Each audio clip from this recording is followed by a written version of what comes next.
Assalamualaikum warahmatullahi wabarakatuh. Kami dari kelompok 1 akan menjelaskan tentang manusia purba beserta peninggalannya. Sebelum itu, perkenalkan nama terlebih dahulu. Nama saya Muhammad Jaya Putra. Nama saya Happy Pratama Nasution. Nama saya Cantika Sauregiana. Nama saya Santeka Setabubolon.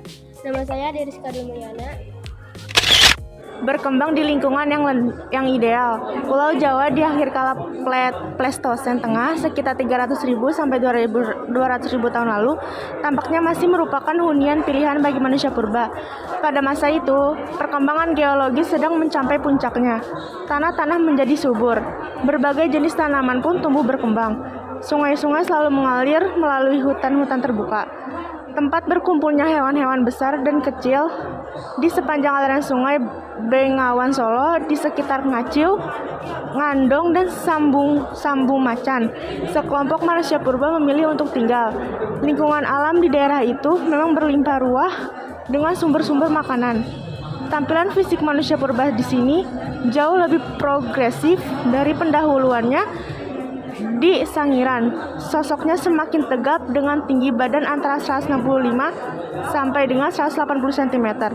Tengkoraknya tebal dan masif, dengan atap tengkorak lebih bundar, menunjukkan volume otaknya yang semakin bertambah besar atau rata-rata 1.100 cm kubik. Tulang keningnya memang masih menonjol, tapi sudah jauh berkurang. Mereka mempunyai akar hidung yang lebar, rongga matanya sangat panjang. Kelompok ini tinggal di sekitar padang rumput subur yang tidak jauh dari sungai. Hewan-hewan buruan mudah didapat di daerah seperti itu. Lingkungan yang ideal mungkin menjadi faktor kemajuan budayanya. Sumber makanan berlimpah membuat mereka lebih kreatif untuk meningkatkan kualitas hidupnya. Mereka sudah pandai membuat berbagai jenis alat dari batu atau tulang untuk keperluan hidup sehari-hari. Aturan hidup berkelompok pun sudah dikenal, terutama untuk perlindungan atau kerjasama dalam pemburuan. Dalam pelaksanaan organisasinya, mereka sudah dapat berkomunikasi hanya dengan isyarat. Mungkin sekalipun dari ciri fisiknya yang hampir mendekati manusia sekarang, Homo erectus progresif ini dianggap merupakan perkembangan evolusi dari jenis Homo erectus tipik atau keturunan terakhir dari genus Homo awal yang keluar dari Afrika. Namun, kelompok yang berasal dari Ngandong, Sambung Macan, dan Ngawi ini mungkin mewakili jenis Homo erectus yang berada pada garis kepunahan. Evolusi manusia memang selalu terbuka dengan berbagai kemungkinan.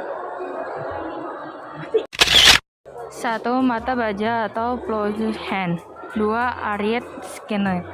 3. Mata baja. 4. Ani-ani. Berjalan tegak berburu hewan, masih di Sangiran dalam rentang waktu 900.000 sampai 400.000 tahun yang lalu, atau di sekitar kala Pleistosen Tengah. Pernah hidup sekelompok manusia purba yang lain dibandingkan dengan pendahulunya yang arkaik. Mereka memiliki postur tubuh yang lebih ramping, tempurung kelapa tidak terlalu menjorok ke belakang.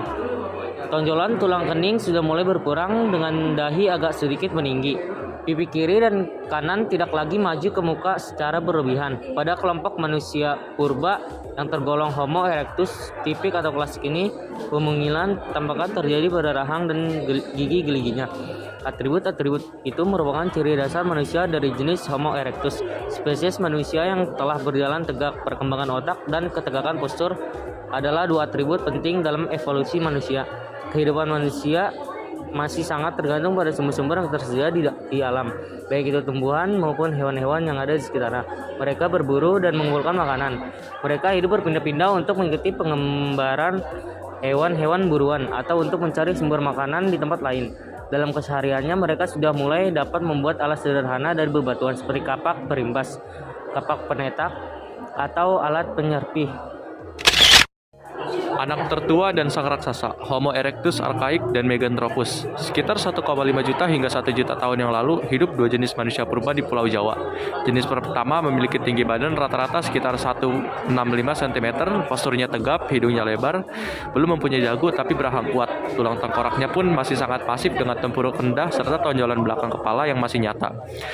Tonjolan keningnya pun masih tebal, melintang dari pelipis kiri ke pelipis kanan. Mereka tinggal di sepanjang tepian sungai Bengawan Solo di Sangiran.